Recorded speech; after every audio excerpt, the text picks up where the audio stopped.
all sporting tonight. Oh, you too? Yeah. Sassy. Look at that. Oh, except for Vice Mayor. He's got a different shirt. Oh. Just noticing that we Yeah, all... what's the deal? You sir? did not get the memo. Yes, I did. But everyone else has polos. So, Not mine. Well, I do. I knew you a little different, I think. you're the mayor, not the councilman. Yeah. We're going to segregate you. Let's sit at that end. Yeah.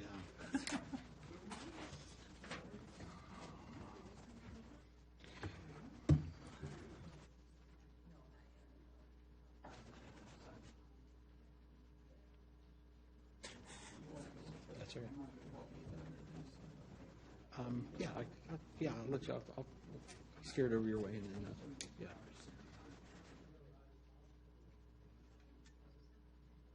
Okay, I think we are now ready. You ready? Great. I'll go ahead and call our meeting to order. This is our May 4th Town Council meeting. Our first item is our invocation, and I'm going to have Mr. Cottle introduce our pastor for this evening that will be giving invocation. All right. We're privileged to have Pastor Steve Benedict, the pastor of Grace Life Community Church down on Linton Hall Road, to open our session in prayer tonight. So, Pastor Benedict. On behalf of Grace Life Community Church and the many of our members who live in the Haymarket area, I thank you for your service. Let's pray. God, we thank you for government. Lord, this derived power which has been granted from you through the people, and for the service that each one of these men and women do on your behalf.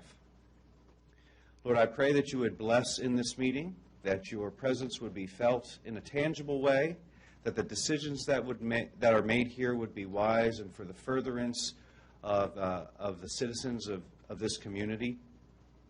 Lord, thank you for leadership and the gift of leadership that you have granted to these men and women. And I pray, Lord, that they would use it wisely, and that we would raise up a generation here in this community that would be good citizens of this country, and that the students in the schools would come to learn and learn well and to know their place in society.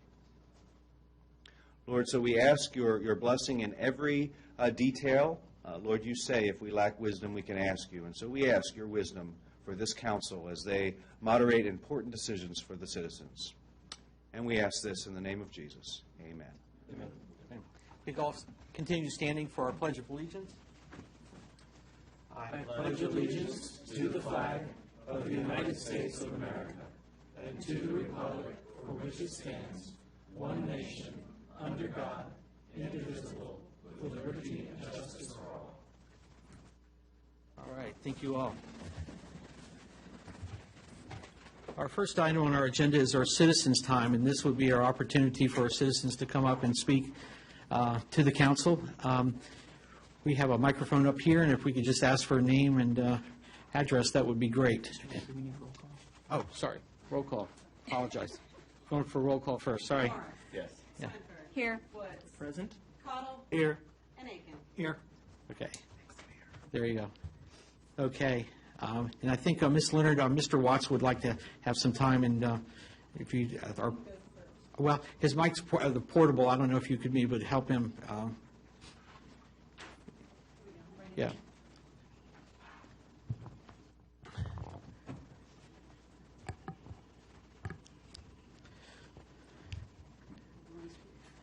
Yeah. Okay, all right, yeah. All right, Mrs. Leonard, thank you. Speak for you too, Mr. Watts. Yeah. You can count on it. I've been speaking for you. I'm Dottie Leonard at 14801 Washington Street in Haymarket.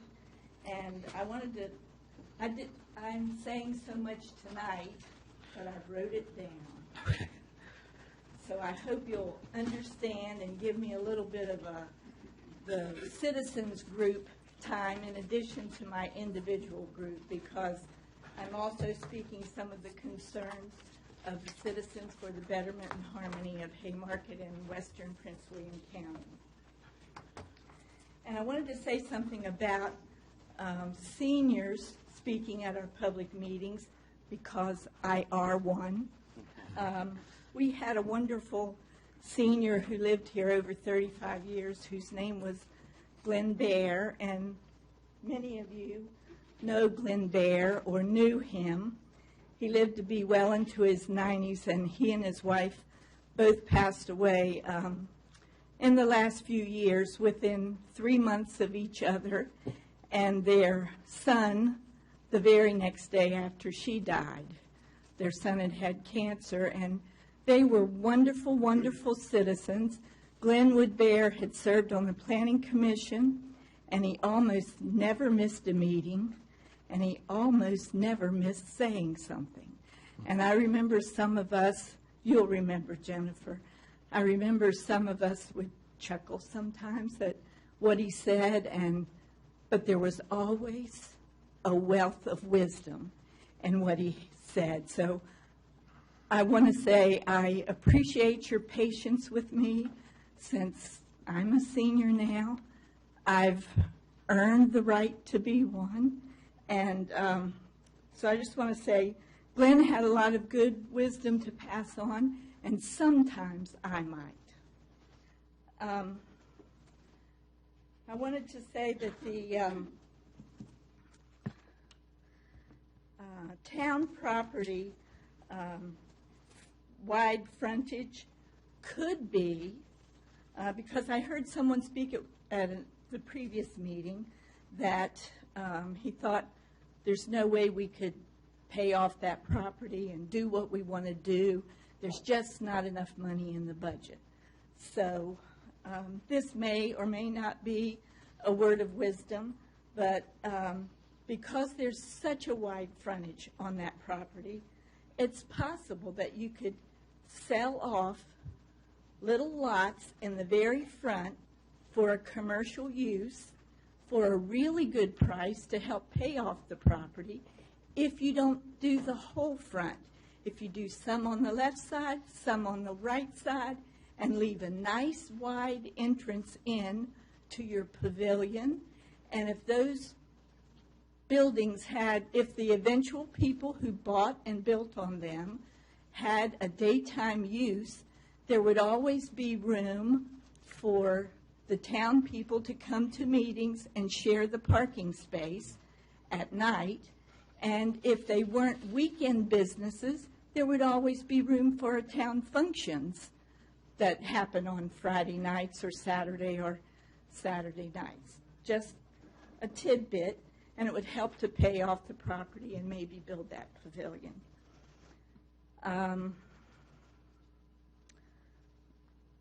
And maybe even someday a parking garage, which could be between the town's property, on the back side of the town's property, not far from the neighborhood that Mr. Caudle lives in, Councilman Caudle lives in, as long as there was a nice green buffer so that their neighborhood didn't have to look at a parking garage. And by a buffer, I don't mean rows of pine trees. Everybody wants to do that.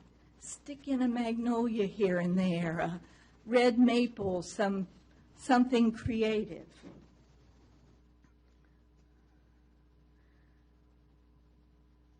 Excuse me, I'm just... and I wanted to say, too, the buffers, because there's one in Haymarket Station, and I'm sorry that Joe Passanella isn't here tonight because his neighborhood particularly has, I believe, the only buffer between a residential and residential, which is unheard of, and I've heard lots of complaints from the citizens about that. A 10-foot buffer all the way around, and there's more that I can say about that subject. I won't say that all tonight, but I do want to say that that was endorsed by the previous council, endorsed and created by your chair of the Planning Commission, who told you all at a previous Planning Commission meeting where I was speaking, and I don't know if every single person was in. I think Councilman Aiken hadn't arrived yet, but the entire town was planned commercial from one end to the other, both sides of the street, and what is now Mr. Pasanella's neighborhood, Haymarket Station, was in fact zoned commercial. And the property owners requested downzoning to a high-density residential use. Now, that means it is residential now, but because it was already commercial, it was approved for a high-density residential, higher density than any of the other neighborhoods in town, except townhouses. So I just wanted to make it clear that I did know what I was talking about, and I believe, Jennifer, the records will show that, won't they, that Haymarket Station was downzoned to residential from commercial. Okay. And there was a point at which I was stifled, couldn't speak, because the property joined my property. Unlike what Chairman Weir said at the Planning Commission meeting, not because I had an active contract. It was the contract had already been completed. The property was being developed. I had been paid. I was just wanting input as a planning commissioner and as a person on the ARB as to what they looked like. I didn't think that was the time to be stifled about what joins your property. So if the stifling rule is still in place because people's property joins your property, we'd be in a whirlwind, wouldn't we? In a half a square mile, it joins somebody. Okay.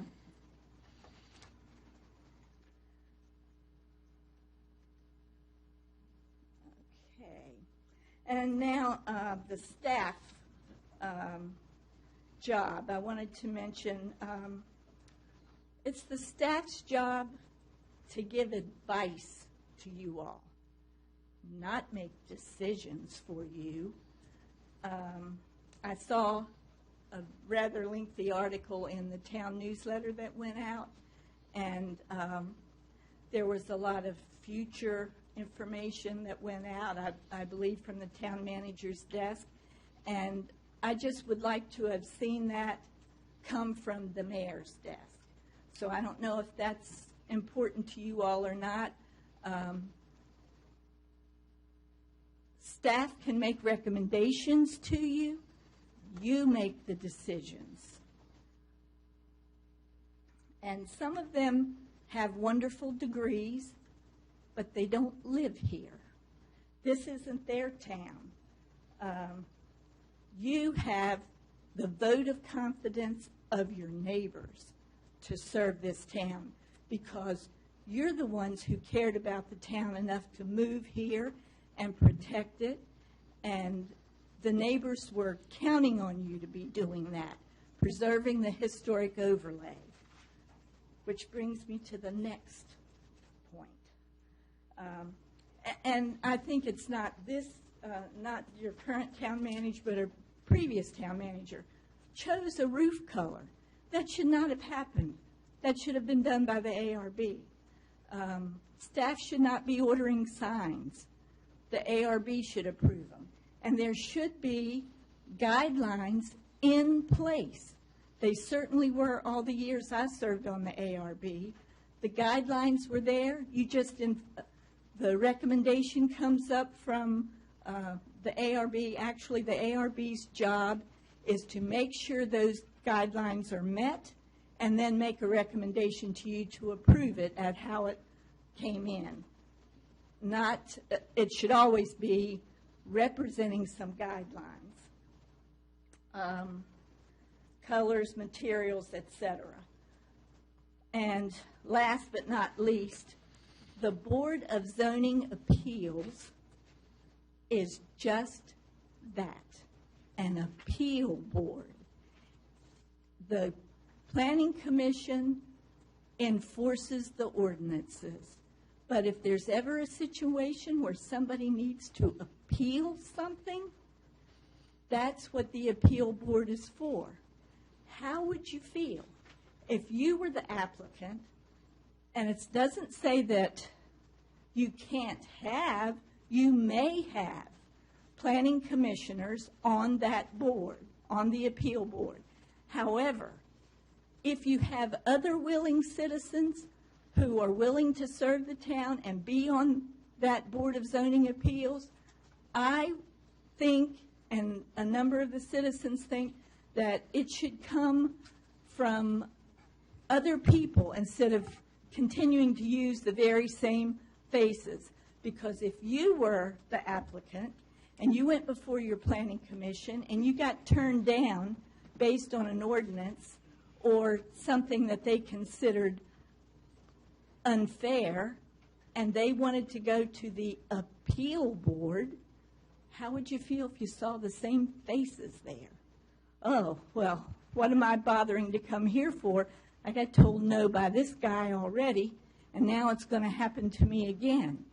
If possible, if you have another interested, caring person who moved into this town because it had a historic overlay, because they love the town, you should always consider them first.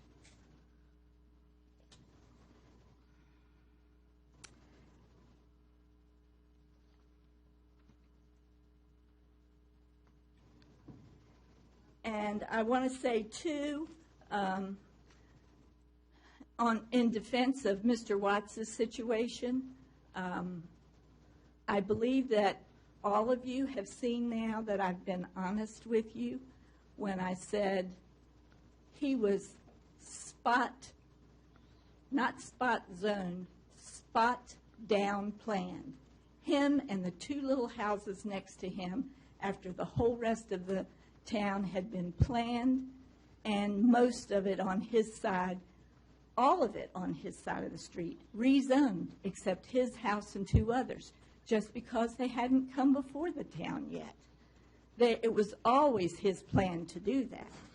So I hope you'll keep that in mind and continue to protect the historic overlay as you have. All right. Thank you. God Thank you. bless you all for being there. All right.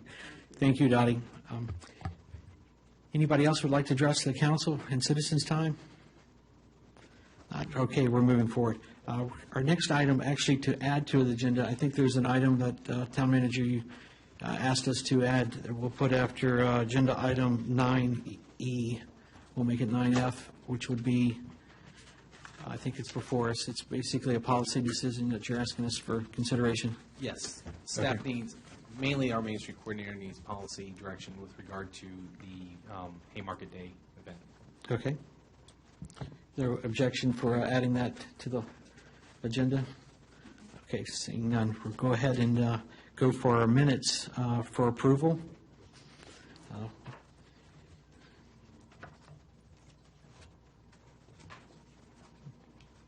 I make a motion that we accept the 5 minutes as listed here: work session, March 30th, 2015, regular meeting, April 6th, 2015, Finance Committee, April 15th, 2015, Personnel Committee, April 15th, 2015, and Public Facilities Committee, April 20th, 2015.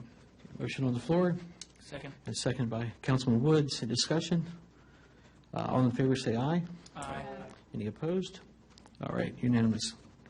Our next item is our consent agenda. Obviously, this is a time that if there's anything that we'd like to pull off the consent for consideration to be spoken on separately, now's the time. Otherwise, I'll entertain a motion to approve our consent agenda items.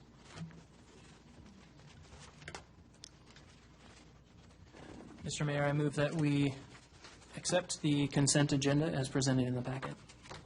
Okay. Second. Motion's been seconded by Councilman Swinford. Any discussion? A roll call vote, please. Yes. Yes. Yes. Yes. Wonderful, great, thank you. Our next item, our announcements, we have a recognition of valor. Chief Smith, if you'd like to come up and, Good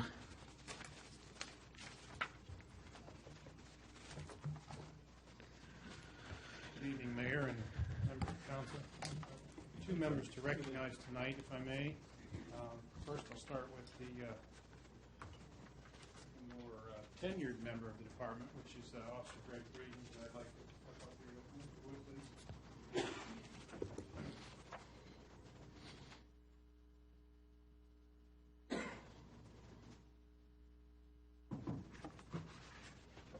Greg just passed a milestone in March.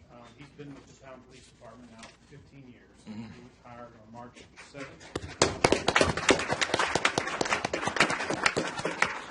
And if anybody has any trouble thinking about what he looked like, I dug up his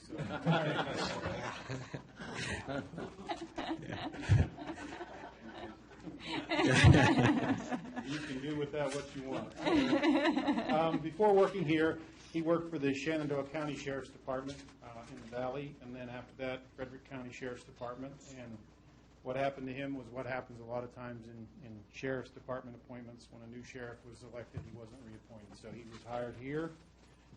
He's absolutely the source for a lot of institutional material.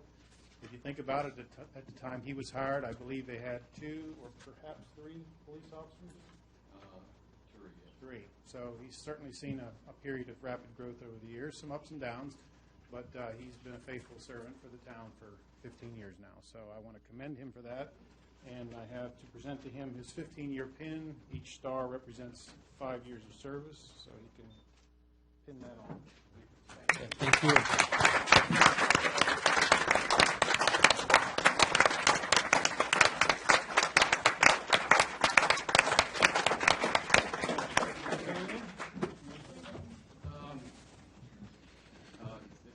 We're 15 years ago. Wow. When I came here from a big department, so I didn't know how I was going to adjust. I was used to 380 square miles to, half a square mile. So I didn't know how to adjust to that. But here I am 15 years later. But it's been real rewarding. I probably guess the most rewarding thing is my wife. I met her here. That's great, yeah. That was a good answer, yeah. 10 points right there. But thank you. I appreciate it. The town's been good to me. I do have a question. Was the speed limit still 25 back 15 years ago? Yes. It was? I hear no. Was it a no? 35. 35, okay. Yes, I saw that change. Yeah, there you go. Well, good. Well, good. All right. Well, thank you. Thank you very much for your service, sir. Absolutely. And I would be remiss if I didn't point out the fact that he's got half of the valley here with him tonight. His family. Can you all stand for a second just to be recognized? Yeah. Yeah, thank you.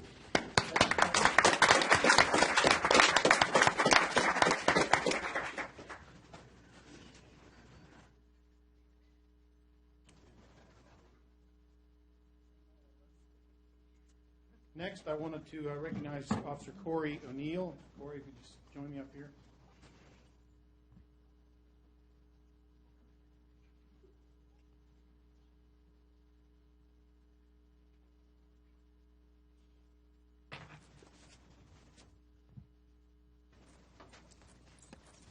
Over a year ago, on March 20th, 2014, Corey made what turned out to be a traffic stop with a great big surprise. What was going on, and many of you heard the story, a family was on the way to the hospital in an express run because they had an infant that was unresponsive. So as he effects a traffic stop for speeding, out comes this surprise. And from that, he dealt with this three-week-old and was able to revive that child. And this past March 18th, he was recognized by the Chamber during the annual Valor Awards ceremony. This is a pretty prestigious event. These are selected by a peer group that reviews the submissions from the various public safety responding agencies in Prince William County and the two cities. And to my knowledge, this is the first award received by any member of the Haymarket Town Police Department. So I just want to make sure that we recognize him here in front of council. He too has his family with him again tonight. They've faithfully been in tow for several of these events so far, so thanks for coming. And so congratulations, Corey.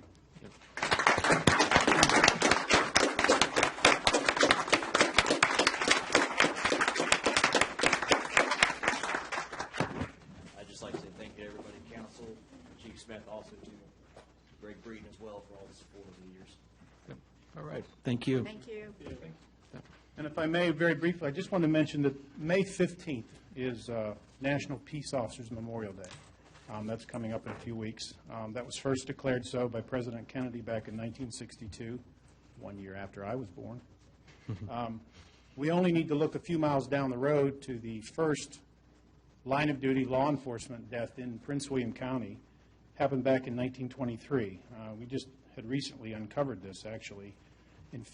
On February 6th of that year, a justice of the peace, which sort of the predecessor to a magistrate today, but they were sort of a community-based first judicial officer, issued warrants, did general peacekeeping things beyond that. Thomas Sims Meredith was the magistrate, or the justice of the peace for the Gainesville area at the time. He went to a house, presumably on foot or perhaps by horse, to settle a family dispute, and as he was turning around to leave, he was shot in the back and killed. And his killer was on the loose for a number of years. This happened in the general area of Lee Highway and Carver Roads. It's just a few miles from here as the crow flies. So then to now, the most recent loss locally was Officer Young with Prince William County Police. I'm sure many of you remember that. So I just ask that we think about it for a second this evening, that police officers are out there on the front line, and bad news or a death can come to one in a very small town just as easily as in a major metropolitan area. So they put their lives on the line for us to keep our community safe. So if you just think about that this evening, I'd appreciate it. Absolutely. Thank you. Thank you very much. Okay. Our next item on our agenda is our food pantry update. I think, was it our last council meeting, Councilman Morris had asked the food pantry maybe to come and speak. Hello there. Hi. Good evening. My name is Pam Stutz. I'm the Executive Director of the Haymarket Regional Food Pantry, and I reside at 6720 Jefferson Street, Haymarket, Virginia. Good evening. All right. I'm not quite sure what kind of an update you're looking for. I did go on and I listened to your questions that you had during your work session, I believe. And one of the questions I think that you proposed is, what is the cost to the town? I can't answer that. That's a question that you have to answer with your treasurer. You know what the mortgage is on the property, that kind of thing. So that's a question you're going to have to answer. What I can answer to you is I can tell you that we're in our 10th year. And for those who don't know, we started this in a closet at St. Paul's Church. And it grew and it grew and it grew. We started out with 35 families the first year, and we ventured on. We actually outgrew St. Paul's Parish Hall, and we wound up coming here, I think 2008, I believe is when it was. And we were, because we had moved out of here to the police station because of a flood that had happened. So we took over, and we were in the offices now off by your staff and the kitchen. Didn't take long, and we outgrew that. In 2008, is that right? I keep getting the dates confused. 10. Thank you. We moved to the Harover property. The building had been left abandoned after the sale of the property to the town. It had been in disarray. It had all of the copper pipes stolen out of it, so there was no water in the building. Our building inspector at that time required us to only occupy 3 of the rooms. So we went up and we installed central air conditioning. We installed central heating. We did not install any additional pipes for the water lines. That was something that we just didn't have the money for, and the knowledge as to how to go about it because of the sewer line and et cetera. So we took on the responsibility. We cleaned up the building. The town housed the back part of it for their storage of extra piles and that sort of thing. So that was pretty much where we are at that point, and at that point we started to grow. Unfortunately, as I say, I would like not to have a food pantry because that means that everybody in this world would not have to have us. But we do have a food pantry, and we service quite a few people in the area. At that time, we were serving like 230. Well, our numbers have grown. So I brought with me tonight this, and I'll hand one to each of you, or if you wouldn't mind. We managed to get computerized last, I think we started in August of last year, and we're working our way. So I gave you the January through April figures, and in that you'll find out that if you look at the January, the total households, it's a little confusing because if I give you that number, it doesn't really help you. That sounds like an awful lot. Mm-hmm. So if you look at the January figures, we served 795 families during that month. That equated to 3,651 persons. So in other words, that's small children and adults who live in those homes. Our numbers dropped in February and March. If you can see, it's 492 in February, 456 in March, 462 in April. We're not sure why the big drop. It just happens. We will pick back up again, usually in June, July, and August. When the schools are out, we manage to pick back up again because more people come because they have to take care of their children who aren't in school, so they don't have the lunch programs. So if you look at those numbers and you follow them across, you can see 2,198 people, 2,053, 2,176. Where do those families come from? Prince William County is probably 90% of our families. We have some statistics we're still working on to provide all of the different areas. We do not turn anyone away. We're a Christian-based food pantry, and because of that, if you come to us and you're in need, that's what you have to tell us, and we'll feed you. We have people that have come from Washington, D.C. We've had people that have come from Fairfax. We've had people that have come from Front Royal. So we have a variety. We have the bulk of our people are from Prince William County. Manassas is heavily, we provide heavily to Manassas. One of the reasons I think that we provide so much is because we are one of the only food pantries in the Prince William County that serves people once a week. Most of the other food pantries are serving once a month or twice a month. And in Fauquier County, most of them serve once a month. So it does get known. Our people know that we serve once a week. You can come to us at that time. We are supplied gratefully by the residents of this community, people outside of this community, by a lot of fundraising events that we do. Matter of fact, this weekend we're loaded. If you looked at the paper, we've got 3 different fundraisers going on. So, and I just got a call today from Supervisor Canlin's office. He's doing his walk again the end of May. So he is going to provide us with food again during that time. If you're not familiar with his walk, he starts in Woodbridge. It's 50 miles or 30 miles. I'm not quite sure. I couldn't do it, that's for sure. But anyway, he does do that. So we have a few fundraisers that we put on ourselves, that we, the pantry, put on. The 8K race is being done by us. That's this Saturday if you're a runner. And if not, you can go to, in October, we have a casino night. You can go to that. So all in all, when we talk about our needs, we have been very lucky to have been able to use the police department. Let me explain how that happens. In January and February, we're part of the Capital Area Food Pantry, their food bank. In January and February, they offered to us, believe it or not, for $1 a bag, a $10 bag of food. Now, how that comes is because if you go to Giant or Safeway or Shoppers Food, during that you'll see those bags that are there. Well, they go to the National Capital Food Pantry, and then all the food pantries in the area are given the opportunity to buy those. I bought 800 bags, and I had to have those sorted out. In that 800 bags are generally 5 to 6 different items. And we cannot turn that down because basically I bought Skippy peanut butter for 19 cents a jar. So that's what we use the police department for. We had some churches that came. We had 50 people, if you can imagine, in the police department, in the garage, and in the small food pantry, all of them unloading and distributing those boxes. So that's what's still up there, and we are trying very hard trying to get out of there. So, but it's hard to, not take advantage of that kind of an opportunity. It only happens in January and February, so now I don't have that opportunity anymore. So we look a great deal from donations. We have donations from Walmart. We have donations from the Giant at Dominion, who has supported us from the very beginning. The Linton Hall Giant supports us. Wegmans is not quite as supportive because they deal quite a bit with Serve, but they will help us during special events.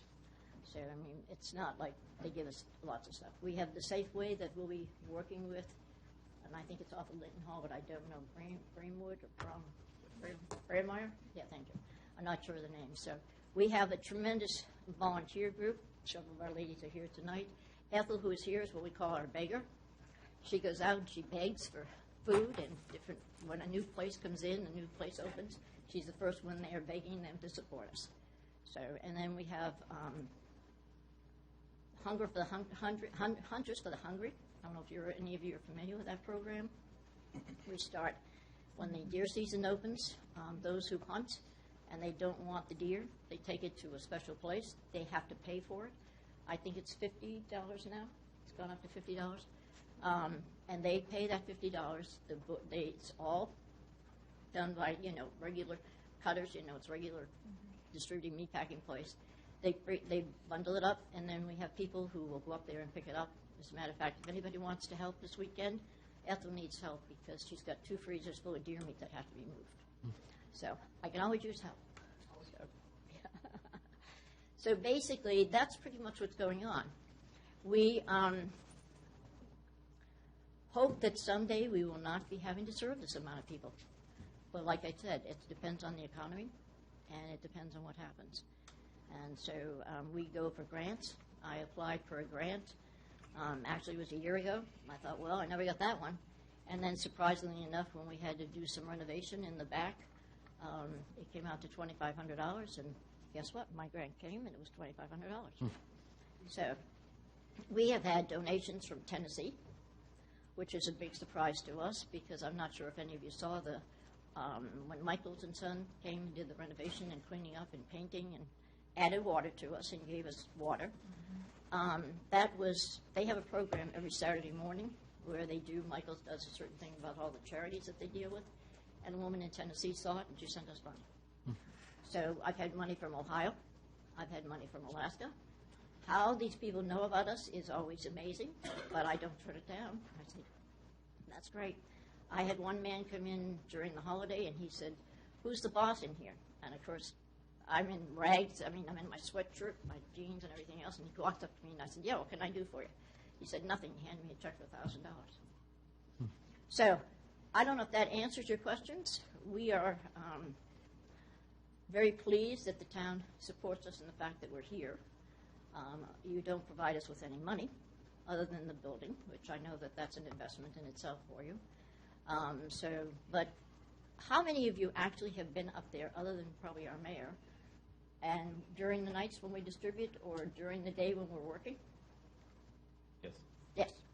I've not been there, but I've seen. Right, yeah, you've seen what's been. Well, I invite you to come. Come join us. Come one night and just stand back and watch. It's a regular process. It's very humbling. It is. Yeah. It's very humbling. Our volunteers range from brownies all the way up to adults and senior citizens, if you want to join us.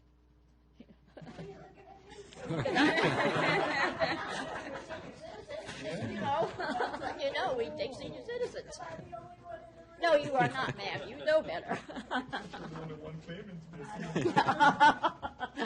That's right. You're the only one claiming it. Yeah. That's about all the update I can give you. I don't know what else you're looking for. I have some questions. Okay. One of the questions, I don't expect the answers tonight because I know you can't give them to me. But I would like to know just what the mortgage is on that property and what is the actual cost for that property, because when it boils down to it, I'd like to know when it's divided down, what does an individual resident's money pay for that? And I think that's probably a good question that you might want to get answered. So, other than that, the other thing that I have is I know that when I attended your, I'll call it a symposium, or whatever we want to call it, where we talked about what was going to happen to that property. I know some of you, rumor has it, which I try not to listen to rumors, but rumor has it that you want to sell the property.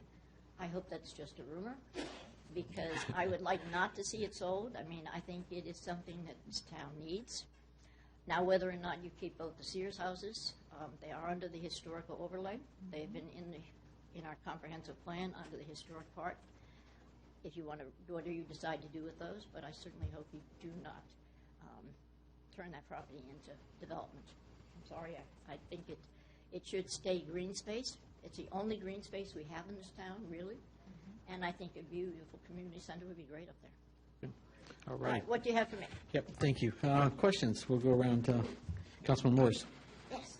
First of all, I want to thank you for the work that you've been doing in the community. And one of the main reasons why I prodded to have you here is I think the Haymarket Food Pantry is a hidden secret.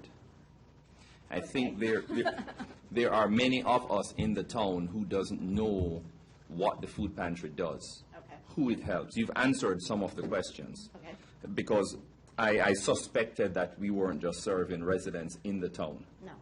But then my follow-up question to that, before I get into some added comments, is does Prince William County help us with covering the cost for your operations?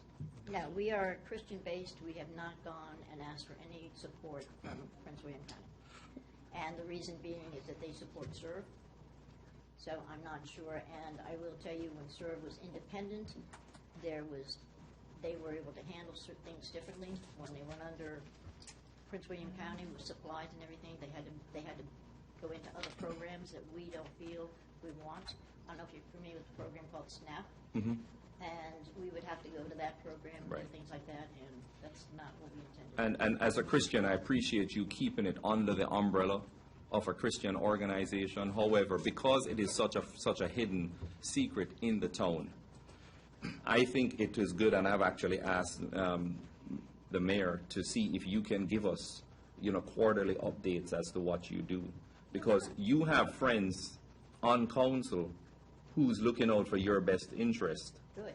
And in saying that, then we could also, on your behalf, lean on the sources that we have in Prince William County to make ends meet, to help you with the different programs. Plus, there are organizations that we know, churches that we know, that don't know anything about Haymarket Food Pantry, may not know of the numbers that you serve. And it should be our privilege to go out on your behalf and try to get this type of help. Right. So first and foremost, just thank you for what you've been doing. You listed the numbers for us, and I'm thankful for that, because I had no idea how many people or families that you serve. So you answered a lot of the questions. Who, or if you are accountable to any organization or board of directors, or could you answer that? Right, we're a 501(c), and you have to have a board of directors. There are six board members. Since we are a Christian-based one, we are connected with St. Paul's, now Anglican Church, which is going to be changing. It's going to be called St. Michael's Anglican. And Catherine O'Driscoll, which meets at Battlefield High School. And matter of fact, they're planning on building out here eventually. And both pastors serve on the board. The pastors of those churches, we have bylaws, is required by the federal government. And those bylaws are stated that each of the pastors can choose one member. He gets to choose one board member. And then of those four, the other two are elected among the four. So there are six of us. We meet once a month. Our meetings are open. You're more than welcome to come. We meet at St. Brickell's Church office in Gainesville, and we meet at 4 o'clock. That's our only problem. We have to do that because of both pastors, their time frame. So we meet at 4 o'clock, and we have, I have to tell you, there's 400, if not more, volunteers on our base. And so we have a tremendous volunteer base that's with us, and it changes like anything. You volunteer for a while, and then you don't volunteer, so it always changes. So yes, we are accountable to that. We have, regular charter. that has to be done by the, bylaws and that sort of thing. And I serve as the executive director of the food pantry. We have other people that then go down the line. We have someone that handles our fundraising. We have someone that maintains the maintenance, what we call the maintenance group, acquisition, which I said is Ethel Harbigger, and different groups that take care of different things. So yes, and now as far as the churches are concerned, I think our pastor left. He's one of our churches that contributes to us. Park Valley contributes to us. Shepherd of the Hills. Yeah, I was going to say almost all of our churches in this area contribute with us, who will bring food, have food drives. We are very much involved with the schools. We just had what they call Battle of the Cans with the high schools. 3 of them, Patriot, Battlefield, and then the one in Manassas. Is it Osborne? Stonewall? No, Osborne. I think it's Osborne. Osborne, Yeah, Osborne Osborne. Park. Yeah, so they collected over 600 cans for us. We have the swim leagues that we work with, the swim clubs, and they collect when the kids start back up with that again. They start collecting. That's part they have to come. They have to bring a can of food. So we have that. As I said, I know that it's surprising that you say people don't know us. I will say that maybe 3-4 years ago, we had talked about putting up a sign, and the council at that time, and I was on that council at that time, there was opposition because they felt they didn't want that known in the town, food pantry.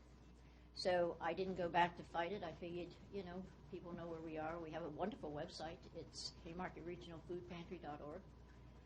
That's kept up. You check that out, and you can see all the information on it. That helps. But I appreciate that. I'm sorry that people don't seem to think they know about us because we continue to help. And let me tell you what we do aside from just helping those people. We get in a tremendous amount of baby food. We don't have that many people with babies. So what we do is we'll gather all that up and we send it up to a shelter up in Front Royal. We have a homeless shelter in Front Royal that we provide what we call our commercial cans that we get, that we don't give out to people.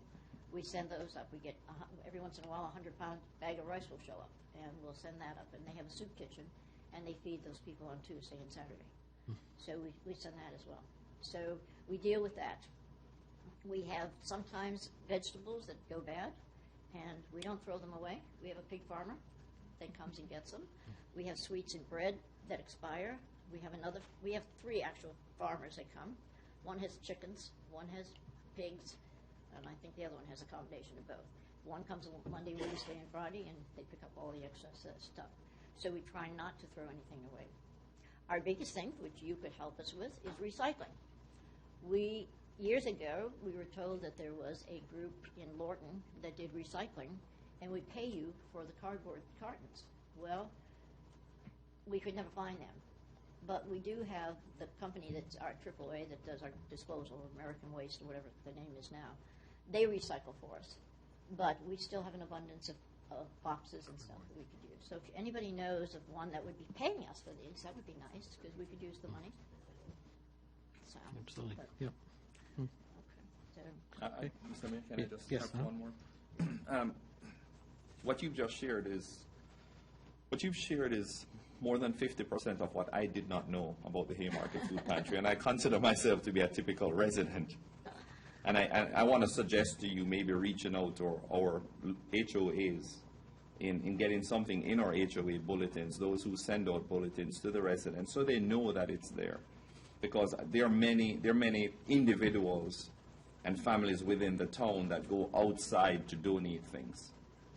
And there are some really good, kind-hearted people in our town. Oh, and I know. think we need to make this secret known. And my last point, Mr. Mayor, is you mentioned about the symposium, that plan that we're working on right now. It's nowhere near finished. No, I know. Everything you hear right now is rumor. But I do want, and maybe this is not the place to entertain the discussion for it, but for you to start thinking what is the organization's long-term plans. As we move ahead in this direction with the Harova property, what are your long-term plans? Because it would be shameful on us to see this ministry go away. Well, thank you. I appreciate that. One of the things that we've wanted to do, and we've been trying to find somebody to help us do a business plan. Because I think I shared it with the mayor some time ago. I have a young man who told me if he's very much interested in donating to the food pantry money to acquire the property. But he wants a plan, and he's eco-friendly, and he would like to see it into a park, not developed, but maintained into a park and have eco kind of stuff and that sort of thing. He's in California. He comes back periodically, and he's still interested. But we've been trying to find somebody to help us write a business plan. So if anybody knows anyone that knows how to write a business plan, that would be wonderful. That would be the kind of help we need. When you say get to the associations, I think the stigma that was here several years ago for the food pantry, I'm hearing that that's changed. It's not changed, it's dead. Thank you. Thank you. You're welcome. I appreciate that, because we would like very much to have a sign up there that nothing, we've been, actually, Michaels and Son is willing to put a sign up for us, and we've told them to hold, because I didn't want to start a war with the town, because if that's the problem. Because years ago, you have to remember, and I think you've heard me tell this story. I went down to Haymarket Storage because we were storing stuff down there, and I see this man climbing into the dumpster outside the Food Lion dumpster. So I pulled up and I asked him what he was doing, and he said he's getting food. And I said, do you know there's a food pantry in town? He said, yes, I do. He said, but I'm embarrassed to go there. I said, why? And he said, and he pointed, and he said, because of that. And I said, that car? He said, yes. He said, you see what it is? I said, yeah, it's a Mercedes. I see what it is. He said, that's why I won't come. He said, because I don't want people to feel that I'm taking advantage of that. So I told him, I said, no. But I have heard that, I've had people come to me and say, hey, you've got people up there that have wonderful cars. How come they're coming for food? Well, if you've lost your house, you've lost your job, and your car is your only means of transportation, and you've been able to hold on to that so you can go to job interviews and everything, I think it's pretty good. Well, he stayed with us. He finally got a job. He went to California. He handed me a check for $500 before he left. He said, this is just a small amount of what I really owe you. So that's part of there is that stigma. I still have people today that say to me, wow, I saw a beautiful, Mercedes up there. Well, you know what? I drive a small car. I don't have a big Mercedes. So does that stigma me that I can't afford to be, can't afford to go to the grocery store? So it's some of that part of it that we really don't go out and press. We do go to all your events. Usually we have a booth at your events. We have in the past anyway. And thank you, because we've never paid for that. We appreciate that. I don't know if you knew that or not, but don't ask me for the money, because I'm not going to give you a check. That's our added agenda item. So yes, I appreciate that. And any way that we can get the word out, we'll be glad to do it. All right. Thank you. Councilman Swinford, any questions? Well, as usual, Councilman Morse pretty much goes down the whole list of what was in my head, so Okay, good. So I won't repeat. But, we definitely are in support of the food pantry. That's the development of the Harover property. As that happens, we do have to think forward about storage and usage and all of that. So anything that you can give us as feedback is important in that plan. glad to. So. Councilman Woods? Thank you for all you do. And I'll just make one comment about Green Hill Crossing HOA that they put on a site that the kids had shoveled for the food pantry. Yes. They collected, Yes, they did. I think, $200 a couple $100 and, 10 bags of groceries for That's right, that they day. did. Yep, they So, did. Yeah, we just got the notice of that. Yeah. It'll go on our website, too. Yeah, that's good. Councilman? Yes, ma'am, I appreciate all you do. I know our church has a food pantry, and we get a lot of folks out in Manassas as well. Just a couple comments of what I heard you say. As a councilman, I'll speak for me. I have no interest in seeing that property sold and developed. I have zero interest. I wholeheartedly support the green space, so I want you to know that. And I'm in total support of amenities for the community. We need some place where the community can rally. So I give you my word. You can go back and check the minutes. I have no desire to see that sold and developed. So I would personally like to see something like a Ruston Town Center with a skate rink. I've been over there, I've taken some pictures, I've shared that with my colleagues. So, again, I appreciate all you do. There's a lot of people, we're very blessed in this room. There's a lot of people that aren't as blessed as we are. So thank you for your service, and anything we can do to help, we're willing to help. Thank you, I appreciate it. So thank you. Vice Mayor. Pam, you and I have known each other for a while. And No, I let's don't, not talk about how many years. and I don't think I've ever personally thanked you for what you've done at the food pantry, so let me take that opportunity tonight. Well, thank you. And I think that will close it out. Okay, sounds good. Thank you for All coming. right. Absolutely. All right. And thank the other volunteers that are in our audience there, too. All right. Okay. Our next item is our public hearings. So at this time, we'll go ahead and open our public hearings for our transit occupancy tax ordinance, our fiscal year 2016 proposed budget and tax rates, and our zoning text amendment, parking tabulations.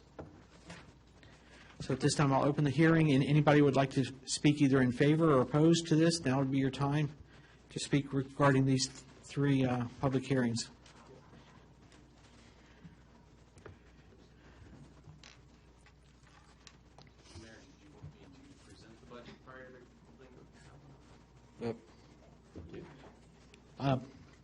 No, I'll go ahead and take our comments. It looks like Mr. Weir is ready to speak. Do you want them separately or all as one? You could take them all as one. My transient one is pretty short. Transient occupancy tax, I would. Good evening. Good evening, Bob Weir, Green across. Thank you. Thought I'd already recognized. I'll keep the transient occupancy one pretty short. I hope you consider not adopting 8%.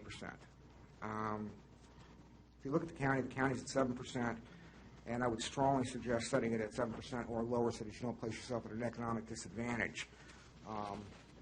Economic development is a cutthroat world out there from jurisdiction to jurisdiction. You need to look no further than Prince William County and the rate they set for data centers. They dramatically undercut Loudoun simply to attract the data centers here, and it causes a different sort of problem, but it doesn't make any sense to me to place the town at an economic disadvantage simply by setting a rate that's too high. If you can't compete with Prince William County for the same types of business, particularly given that Haymarket or Hunter at Haymarket is zoned and approved for a hotel, there's an application coming in for a hotel down by the Walmart, and it's already zoned and approved for one by the hospital. So you're already looking at several local sites that you're going to be competing against for that type of business. So I would hope that you don't place the town at an economic disadvantage by placing the rate higher than the county. And that'll conclude my transient occupancy tax questions or statements. The budget. I'm going to give you 3 F words, and not one of them is not what you think. Faith, financials, and fiduciary. And I have no faith in your financials, and I've got limited faith in your fiduciary responsibility based on this budget. This budget is a joke. I've spent the better part of the last 6 months reviewing county school board and county budgets and tearing them apart as I do every year. And I've looked at the town budget for, I think this is the 12th or 14th year, somewhere in there. And I really question who crafted this and where these numbers are coming from, because they're way off and you're setting yourself up for real disappointment. I'll just hit a couple of the highlights because it would take an hour to go through them all. Your sales tax estimates for next year are dramatically overstated, as are your consumer utility taxes and your B-poll tax revenue figures. You drop down to your sponsorships. $65,000 may be the most unrealistic number I've ever seen, and I'd like to know what the basis of it is. I'd like to see some paperwork, some framework that will justify that just based on past experience. So you're digging a hole for yourself in the revenue. The expenditure side, probably even worse. It doesn't look like anybody here did a line-by-line comparison, actuals to budget. It almost looks like it's formulaic in many cases. You drop down, you don't have to go any further than the town council salaries. This council, many of you vilified previous councils for the paychecks they drew and the vast number of meetings they took. You guys are setting a record. you're set to do somewhere north of $27,000 in compensation this year, $6,000 more than is budgeted for, and you're talking about budgeting $32,000 next year. If Mr. Passanello actually took a check, and I thank him for not, the numbers would be even worse.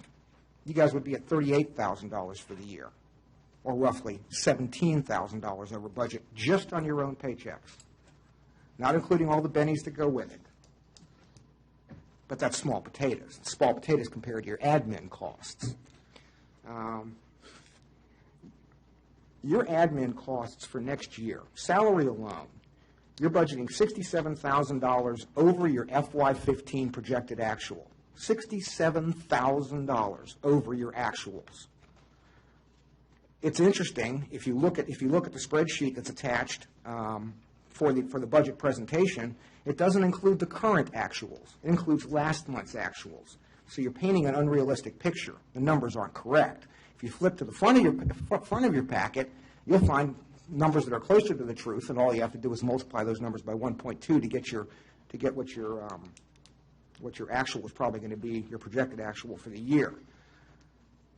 And if that wasn't bad enough, if you take your total town admin costs for next year, your budget outlay, you're increasing your admin costs by $232,000 or 49%.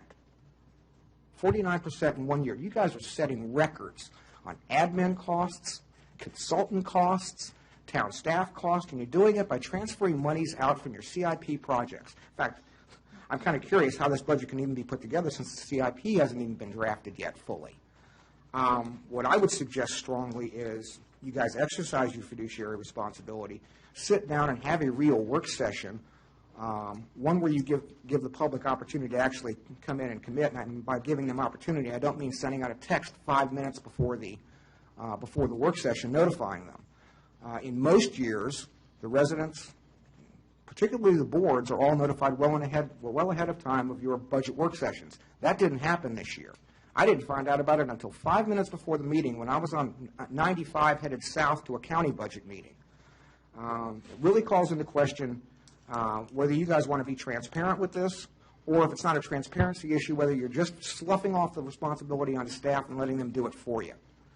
You guys were elected. Fiduciary responsibility is your principal role. It is the mantle that you all carry. It is the first and foremost responsibility of all of you.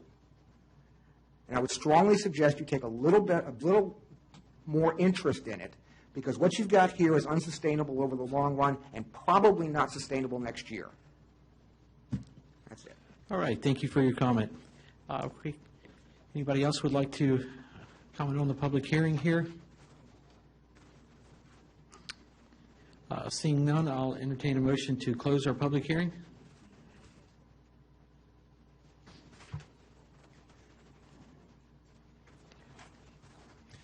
I make a motion to close the public hearings. There we go. Second. And we have a motion that's been seconded. Any discussion? All in favor say aye. Aye. All right, at this time, we'll close the public hearing. Our next item, I guess, Mr. Henshaw, would you like to do your budget presentation at this time?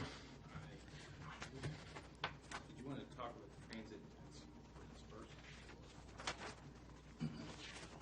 Oh, sorry. Yeah.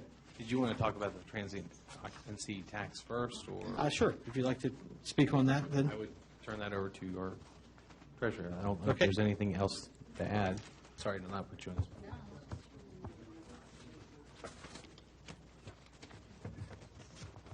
I don't really have anything additional to add from the work session. This rate was just set not to exceed 8%, and as I believe you discussed in the work session, it can certainly be lowered if the council desires. Okay.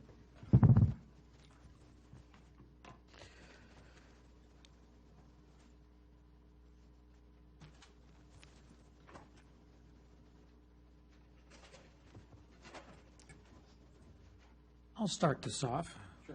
I move to adopt the transit occupancy tax ordinance as drafted and to be set at the proposed 8%. We have a motion that's on the floor.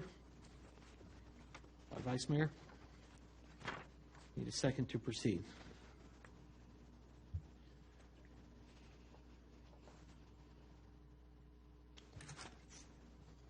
Or second for discussion. I'll second it. Okay, there we have a second by Mrs. Swinford. Discussion around the table. Vice Mayor Aiken. I'd like to start off with saying that Bob Weir does raise a valid point. I was thinking that the 8% was appropriate to just have something on the books, not that anybody's coming into town and that. But if there is a concern that somebody would not even talk to us if it was at any other rate, or would not even come to see if we're willing to lower it, maybe we should consider making it the same as Prince William County to not have that impediment. Okay, other comments? Councilman Cottle? In the work session, I said I think it should be at 7%. So that's all I have. Yep. And I'll state, I'm not sure that we would be at an economic disadvantage of a 1% or from Prince William County to this, being this would be our first hotel, and that this rate cannot or could be adjusted or amended at any given time. So with those comments, pass it over to Councilman Woods. Yeah, I'm still on the fence, 7 or 8%. I hear what Mr. Weir was saying, that it may put us at a competitive disadvantage. However, I don't know that we're going to be competing against the same types of establishments, in which case 8% would probably be okay. So I am I'm fine with 8%, I think, especially since it can be negotiable. Okay. Councilman Swinford? Well, I understand the point of 8% because you can always lower it. I mean, that makes sense. But at the work session, I also believed 7% was adequate to be competitive with Prince William County, so I had no issue with that. That being said, if it's 8%, and we always have the ability to lower it, but at work session, I also agreed at 7%. Councilman Morris. Thank you, sir. I don't think that we would be competing with any nearby jurisdiction. We are half square mile. I don't think anyone is going to leave Loudoun County to come to the town of Haymarket because of 8%. But in the work session, I did propose that I would support a 7%, and I think it would be fair at 7%. My biggest concern is perception, and I think we may lose interest just because of the perception of what it looks like, the 8% being in the forefront and them not knowing it's negotiable. So I would continue to support 7%. Okay. Then I'd like to withdraw my motion. Okay, and then we would have a withdrawal from Go ahead. Mr. Mayor, it sounds like there's 4 votes for 7%. So I think maybe the quicker procedural posture would just be to say, why don't we have a vote on 7%? Can I make a motion? My motion is for 8% specifically. But can he amend his motion from 8 to 7? Yes, you can amend your own. Okay, I wasn't sure I could do that. Yeah. Then I would like to amend my motion from 8% to 7%. And then if the second is I'll second it. second agreeable to that. So now, just for clarification, we have the same motion on the floor, but just the 8% is now 7%, but still to have this transient occupancy tax. So any further discussion on the motion? All right, sir. Roll call vote, please. Morris. Yes. Swinford. Yes. Woods. Aye. Cottle. Yes. Passanella. I'm sorry. Aiken. Yes. All right. His computer Great. said aye. Yes. Joe's probably watching us from Denver right now. So, okay. Well, great. Mr. Henshaw.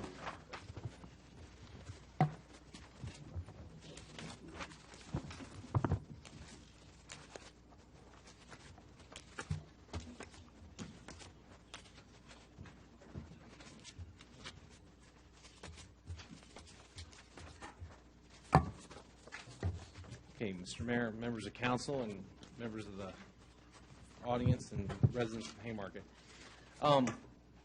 Tonight, I'd like to come to you all to basically present to you all the proposed budget. Once again, I would be the first one to tell you this is actually your all's budget. You all put in work and looking at this, and we've raised various different issues that we've looked at and made amendments to. I feel strong about this budget. I think there was a lot of time and effort put into it and a lot of consideration that was put into it. But I always do appreciate any kind of comments, and so we will take those into effect and look into them in detail. So with that being said, I'd like to actually present to you what is the budget for this this proposed budget. So if you go to the next slide. Okay. Real quick, I'd like to present you all with a little bit of a snapshot of Haymarket. As of 2013, population is estimated to show that we've grown from 1782 in population at 2010 to census to approximately 1959. We are quickly approaching 2,000 if we have not already. Keep in mind these are 2013 estimates. Most of the remainder of the statistical data does come from the 2010 census. Haymarket itself makes up less than 0.5% of the county's total population. Most of this all can be seen on the graph in the table in front of you. In 2010, the median age for is 34.1 years old. In 2000, comparatively, the median age at that time was 32.5. What this shows us is there's a trend that shows a slight age increase, but points to a community that's remaining younger and not showing any aging trends. Consequently, in 2013, the estimates show the median age is still roughly at 34.1 as well. Our median household income is approximately 22% higher than the median income in Prince William County. In general, the town has a slightly higher educated population than Prince William County as a region, with a 44.5% having a bachelor's degree or higher compared to 38.1% in the county. Overall, what these statistics tell us is that we have a growing population that's highly educated and not aging. These trends bode well for a bright future for the town. The next slide basically shows this in a graphical format. Shows that the town saw significant growth from 2000 to 2010. We've had several developments constructed during that time, and this trend should continue, but will eventually level out in decades to come as there's less developable land. Next slide.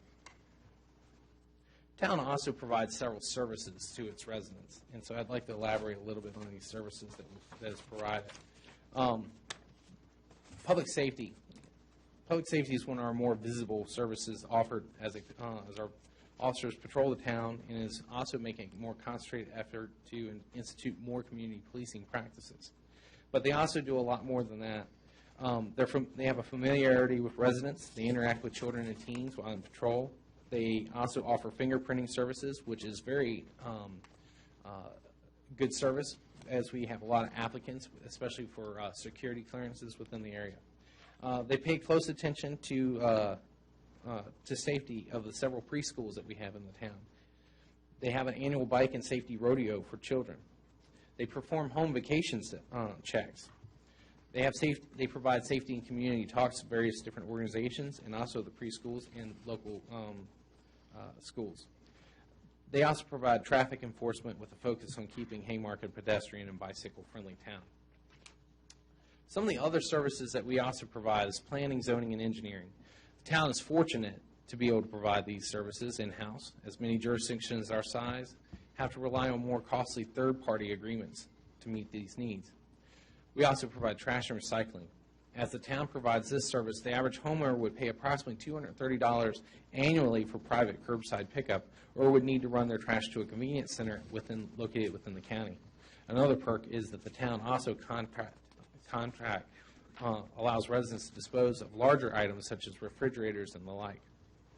Building permits and inspections, we also provide these services. It affords residents a timelier and more expedient process for do-it-yourselfers making first-timer permits to the experienced contractor for large or small projects. Town offers the historic museum and exhibits.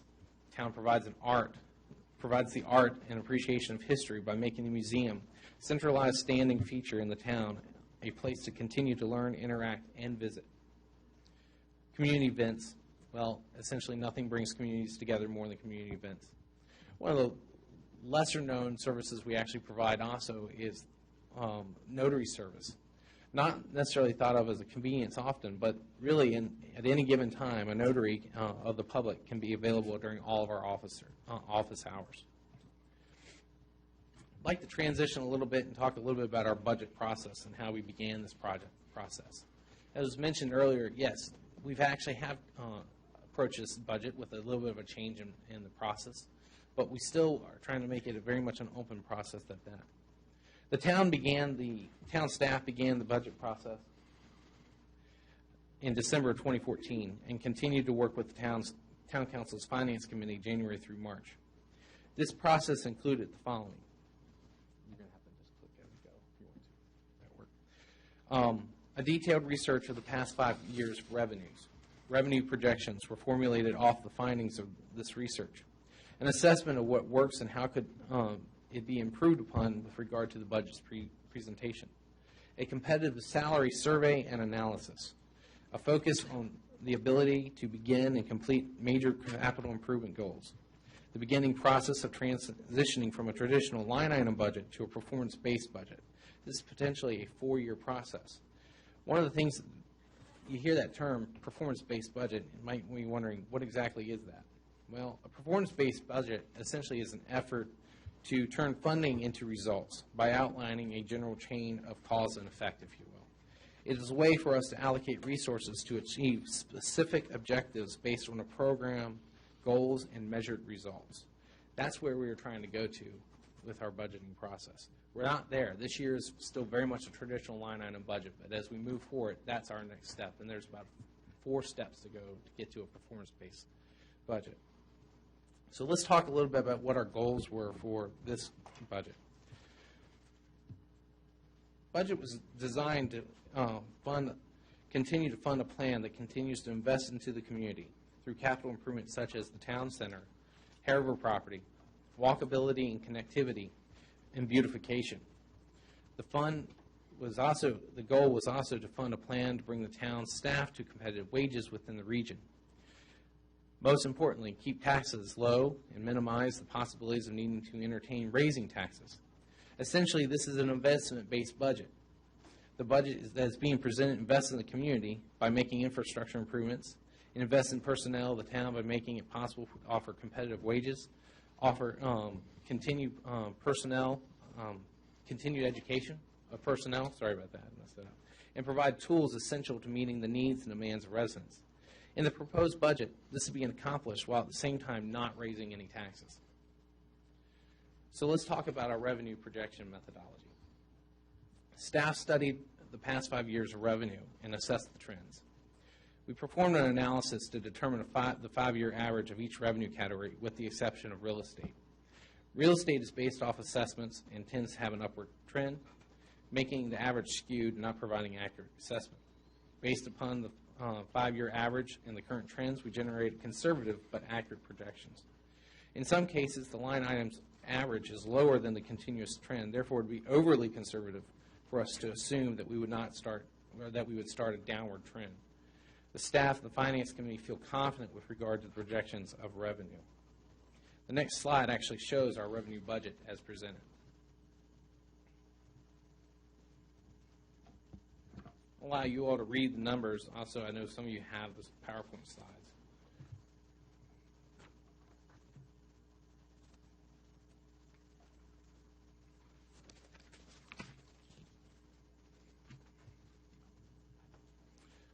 Our next slide actually gives a visual representation of the proposed budget.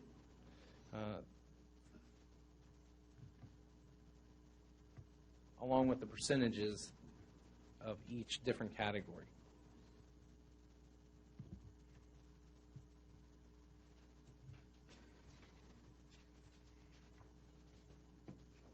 Moving on, the next slide actually shows our expenditure side of the budget. Now, these are the overall categories. There's many line items that go along with each different section, and at all times we can track throughout the entire budgeting process where we're spending and where our expenditures are going. The same can be said of revenues as well.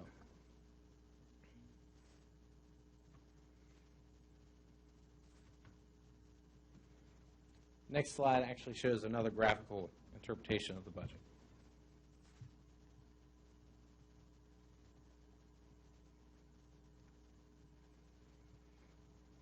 Really, if you look at this chart, what you'll see is the three largest wedges of the pie is the basis of this being an investment-based budget. It's community investment, continued education, and competitive compensation.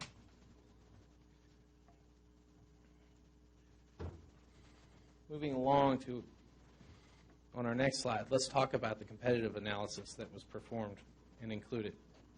Built into the current proposed budget is what we call a CASA. CASA is really short for a competitive analysis salary adjustment. CASA is based on, the CASA that we performed is based on a multi-approach salary survey based upon surrounding jurisdictions' salary surveys that were already completed. The results indicated that in some positions, the town is not as competitive in salary wages as surrounding jurisdictions.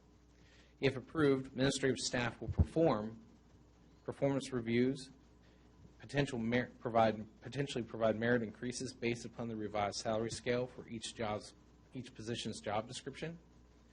These merit increases, if justified, would be the first step to make the town's wages more competitive across the administration and public safety. This process has been presented, reviewed, and supported by both the Finance Committee and the Personnel Committee. Essentially, I think the biggest thing to understand about this is funding is built into the budget. It's built into the general reserve line add-on as presented. However, no reviews or potential raises would take place until after the budget is approved and a performance review system and reviews have taken place. These would be based upon the Personnel and Finance Committee's complete review of the town's compensation package for competitiveness with regard to attraction and retention.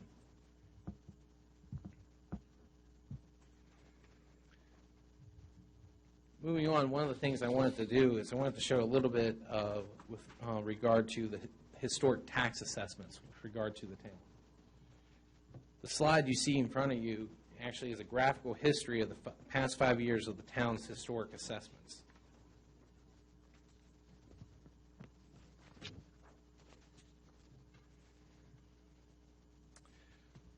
Comparatively, in the next slide, what you'll see is how those tax rates are compared to both the towns and the counties. Notice that the town's rate has a slight downward trend. As councils have not taken advantage of higher assessments, they've actually been lowering real estate taxes over the past 5 years. Counties' rates show a slight downward trend as well, but there was a slight raise in 2012. But for the most part, the trends have been going down.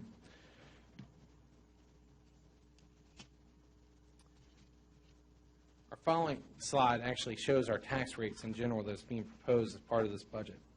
Notice the real estate tax rate is once again being lowered from $0.139 per $100 assessed value to $0.129 $100 to remain tax neutral. All the other taxes have remained the same.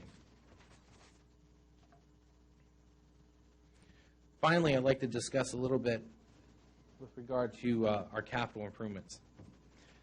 Capital improvements plan is actually going through the Planning Commission at this time. These are proposed improvements. None of the improvements are always slated in stone that they will take place, but it's basically a long-range 5-year plan. It's our goals and objectives to try to complete and either start these projects or finish these projects within the next fiscal year. But it is a 5-year plan. On the slide that you see in front of you, what you'll see is a listing of the proposed projects. Some of these projects have been carried over from years, and some of these projects are, a few of them are even new. Some are also grant funded, while as others were utilizing the funds that previous councils have worked to save so that we can invest back into the community. Now, one of the ways we're able to accomplish this budget in this particular year is the fact that we do have quite a healthy reserve and accounts that are extremely healthy at this time. The next slide shows our current fund balance as you'll see.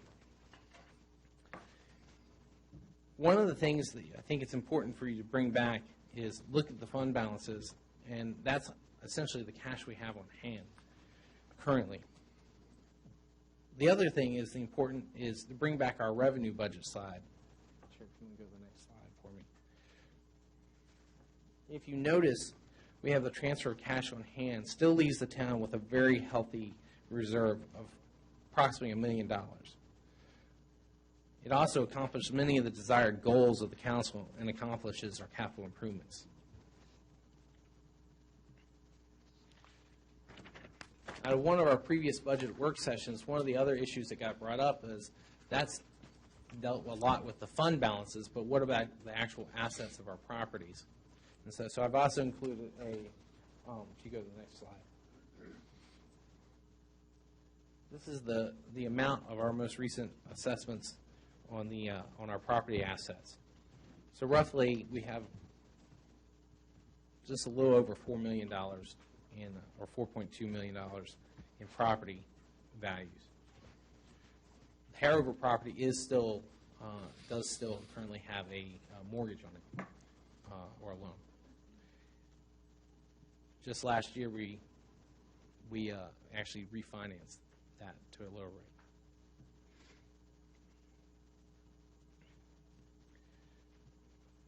Finally, in conclusion, in front of you have a balanced budget. This is a one-time, I look at this as a one-time opportunity for the town. Ultimately, in the long run, there's going to be a day when we're going to have to consider the harder decisions. But right now, we are fiscally set at this time to be able to accomplish capital improvements, while at the same time, that's right. Yes. Go ahead. We could get the attention of Mr. Henshaw. That's right. I have an Go ahead. indicating on it. This is exciting stuff, really. What this allows us to do is this year, this particular budget allows us to use some of the funding that we've accumulated over years. For whatever reason that may be. I prefer to look at it from the standpoint it was a savings plan. We're now ready to invest in the community. That's what this budget is actually designed to do. Is it a long-term process and something you can do every single year? No. Years to come, we're going to have to figure out ways to build back up our reserves, but we're still leaving this budget with a very healthy reserve, which more than meets our fiscal policies that we just adopted.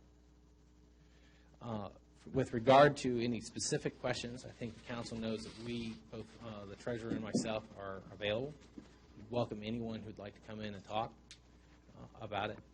Other than that, I won't take any questions unless you all have any specific questions at this time. All right. Just one that I understand, is this all available on the website as far as our... I believe it is, yeah, Great. All right. through tonight's presentation, and it will be updated. All right, great. Okay. All right, well, thank you. Thank you, Brian, for the work, and the staff as well. Our next item is my understanding we're going to table that to June 1st. Yep, there you go. Yes, Mr. Mayor, the town attorney had some follow-up questions for me. I need to do some additional research. It's not going to materially affect the ordinance that you're looking at, but we just asked for a reprieve. We'll come back to you next month with an ordinance to adopt the changes. All right.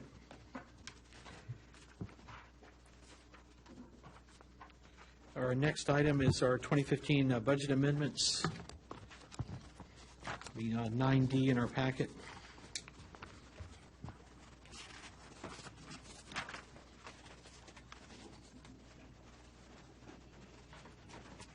Yes, I went over these in the work session we had last week.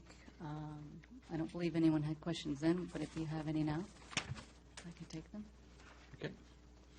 Any questions for Sherry? Otherwise, I'll entertain a motion to adopt the resolution as presented. Mr. Mayor, I move that we adopt the resolution as presented. Great. I'll second. And second by Mrs. Swinford. Any discussion? Should that have the resolution number in the motion? Yes, Just to be clear. I move to adopt resolution 2015-005. I'll second it. Yep. Any further discussion on the motion? Seeing none, roll call vote, please. Morris. Yes. Swinford. Yes. Woods. Aye. Cottle. Yes. Aiken. Yes. Great. Our next item is item E, which is our check signers. And that would be from page 79 in our packet. And a suggested resolution on page 80.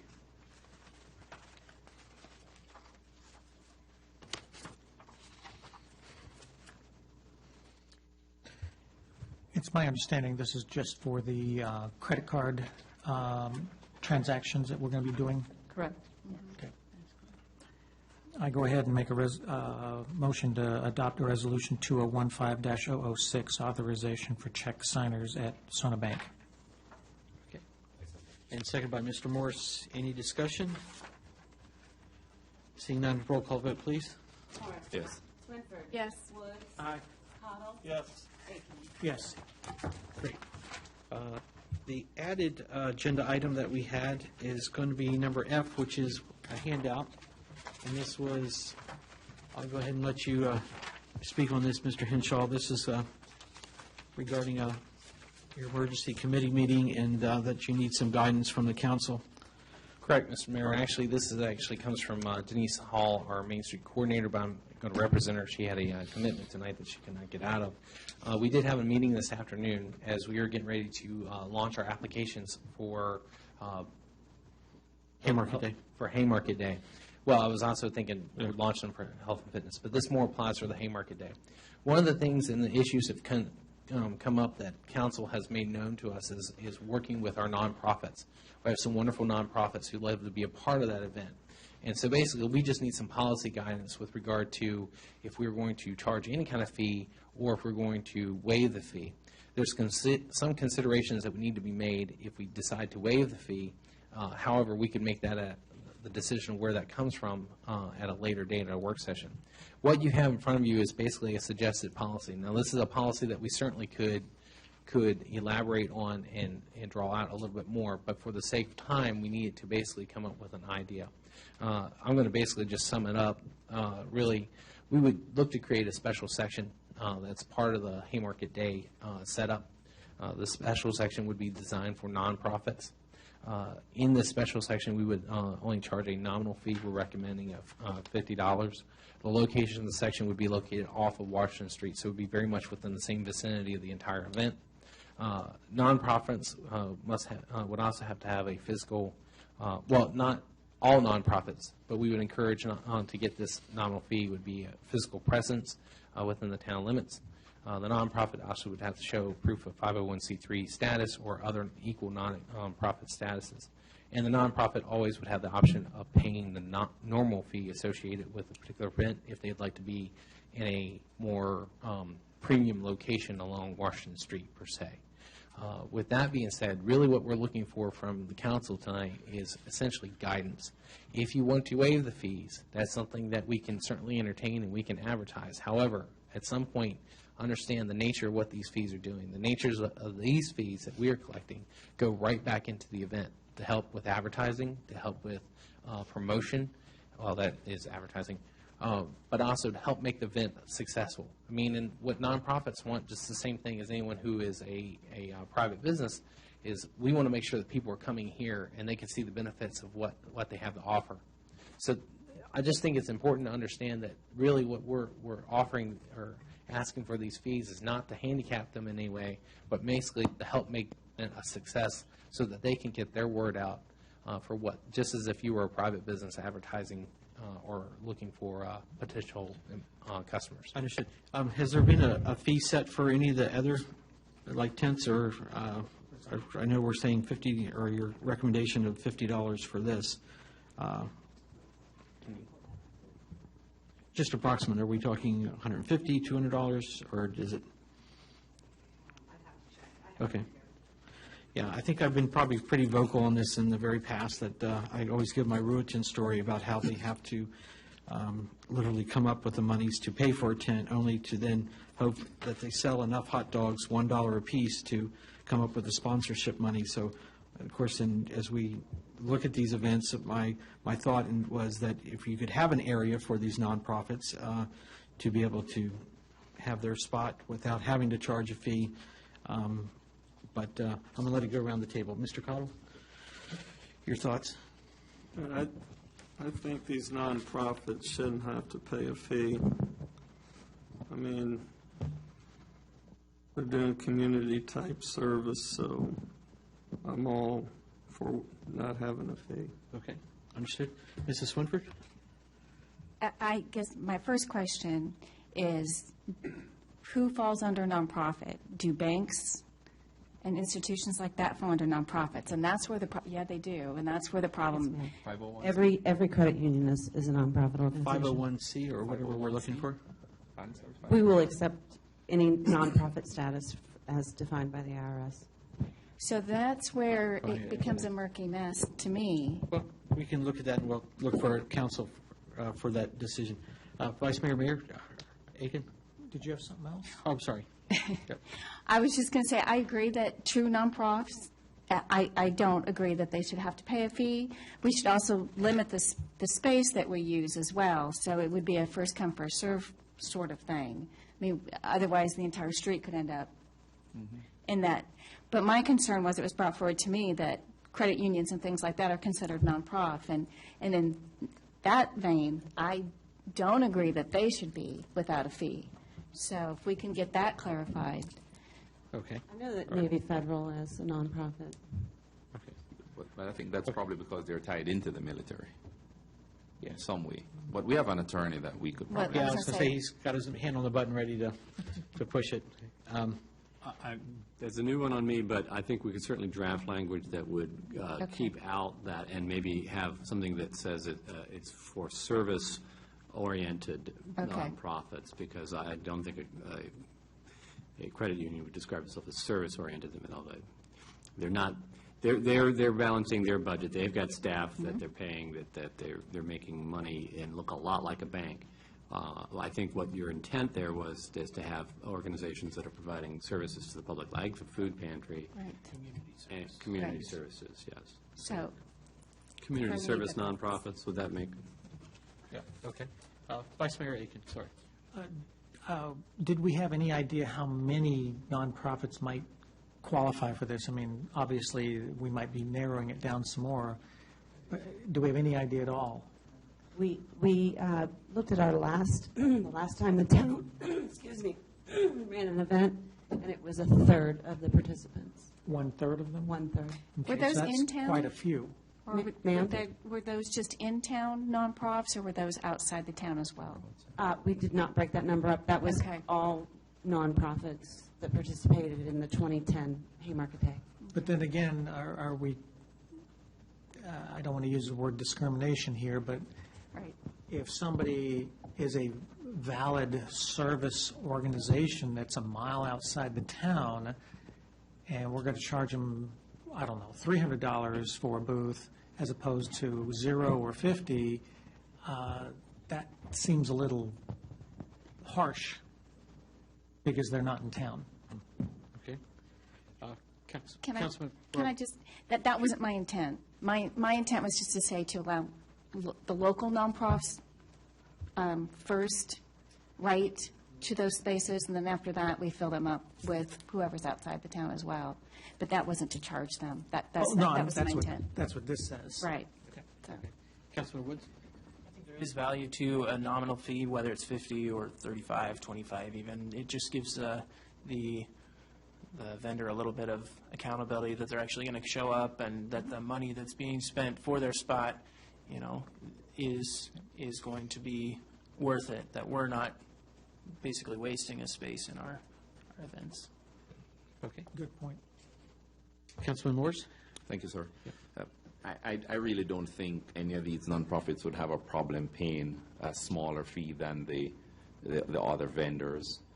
I think we need to be very careful how we word it, because you don't want to have a section designated for nonprofit organizations and then having banks in there.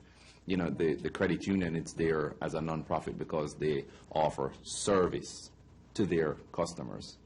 So we just have to be very careful in the in the application process what qualifies people, and we can word it.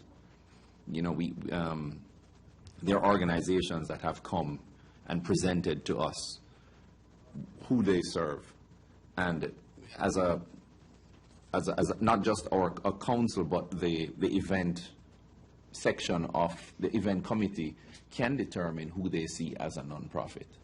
So I think if these guidelines are, I like what Denny's put together for these guidelines. These are good guidelines that they can follow, the event committee can follow, to then go ahead and determine who falls in this category.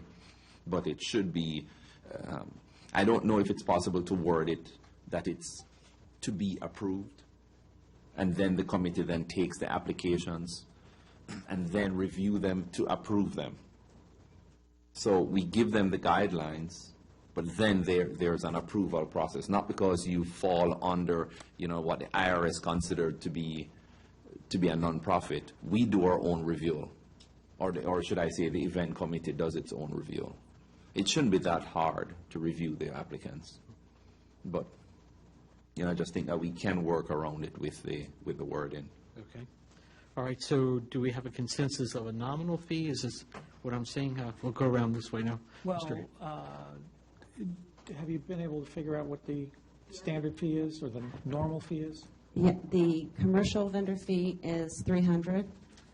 The in-town commercial business is $100 if you have a valid town business license. And then the determining factor is for the not-for-profit. Okay, so since it's $300 and then for $100 for in-town business, I mean, 50 seems a lot compared to 100. I mean, just cutting it in half. But that's in-town business, so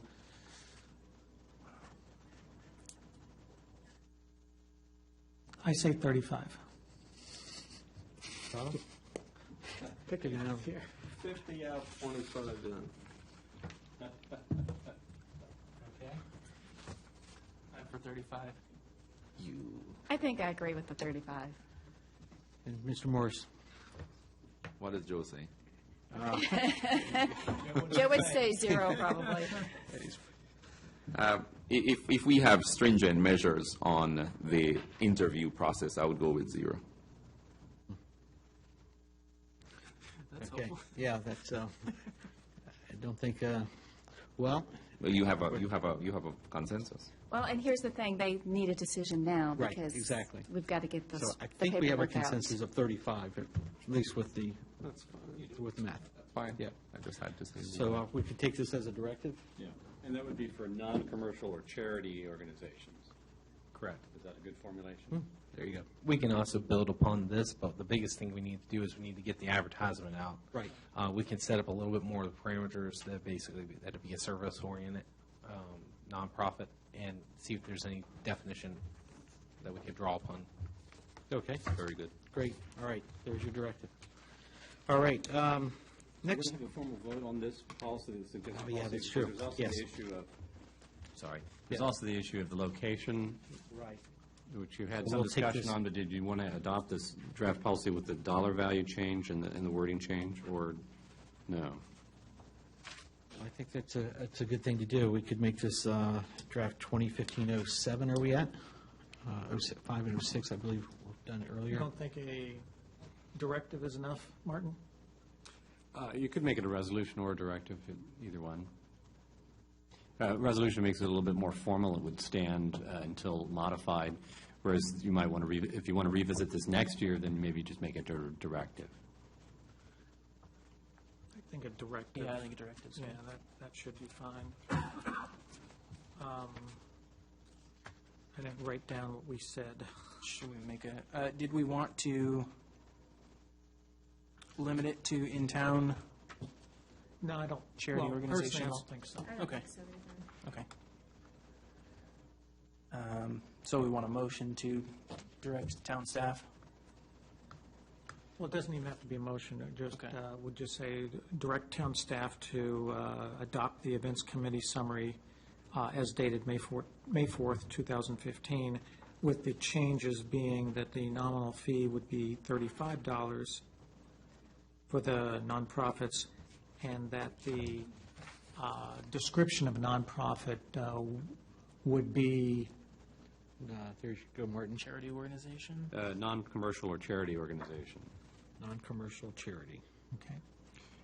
And I think, if I understand your motion, Mr. Aiken, you also want to strike the fourth bullet point that says the nonprofit must have a physical presence within the town Oh, limits. you're correct.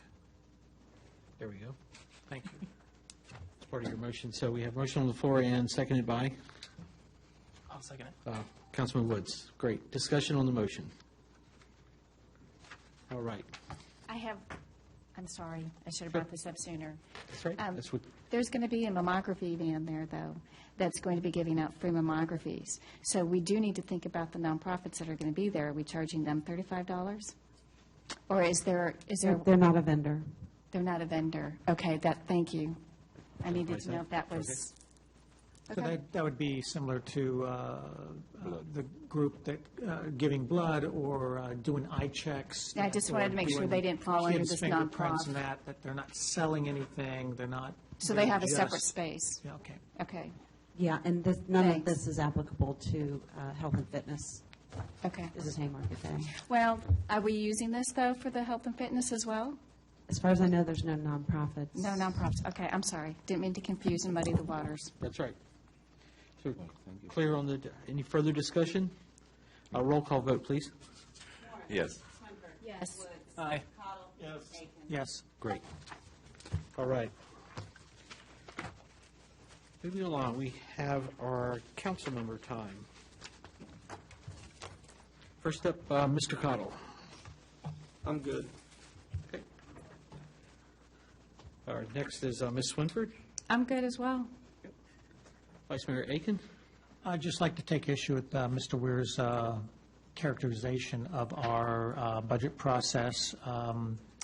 Since the chairman of the Finance Committee is not here, I will speak for the Finance Committee and state that we have been very, very diligent in having many meetings and going through the budget line item by line item through this whole process.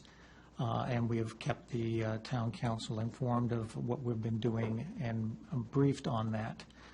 I appreciate that he might have a different standard of where we should spend our money or what we should spend it on, but I disagree with his characterizations. All right. Councilman Morse. Thank you, sir. I just want to thank Vice Mayor for that comment, and I do also support, his observations with Mr. Weir. I really have nothing to say except to give a shout out to Joe Pastanello, who's not here. So that's it. Watching you via camera right there. Okay. All right. Councilman Woods? Nothing except to clarify that the budget work session was publicly announced and was on our website, everything correct? Yes, sir. You took my thing. That was one of my questions of whether or not that information was made public and obviously in timely manner. Any other thing to recap on this past month was, of course, our Earth Day event and also the event with Corporal D'Andrea. That was a very humbling experience to watch all the flags through town. I think that's it for me as well. We do have, I believe, an executive session item, so Mr. Mayor, I was conversing with the manager late this afternoon, and I think we eliminated one of those items. Do we still need a closed session for another item? And that would remind me is, oh, thank you. All right, so would you like me to read Yes, the please. motion? Okay. So this is a motion to have the town council convene in closed session to discuss the following, permitted by Virginia Code Section 2.23711A7, consultation with legal counsel regarding a matter requiring advice of counsel, specifically the Dominion Virginia power lines. Okay. So moved or, okay, and a second? Second. There you go. Mr. Mayor, I was just saying, Discussion? before you take a vote, would it be appropriate, I'd like to, if it'd be appropriate with the council or acceptable with the council, I'd like to invite our town planner to also sit in on this closed session? Yeah, that would be, sure. I don't think that needs to be part of the motion, but, yeah, we can definitely invite them. Any further discussion on the motion? All in favor, say aye. Aye. Great. Opposed? No one. All right, thank you. Wait, before we do that.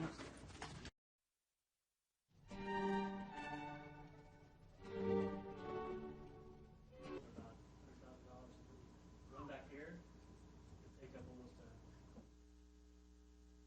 budget that, yikes. What did I ask? Let's think out of the box. Let's see what else we could give them.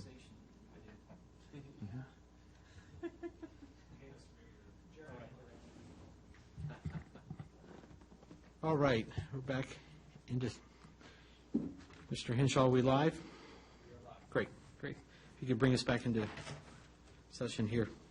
The motion would be to certify that in the closed session just concluded, nothing was discussed except the matter or matters, one, specifically identified in the motion to convene in closed session, and two, lawfully permitted to be discussed under the provisions of the Virginia Freedom of Information Act cited in that motion. So moved? So moved. Okay, and seconded? Second. All right. Roll call vote, please. Councilman Morris? Yes. Councilwoman Swinford? Yes.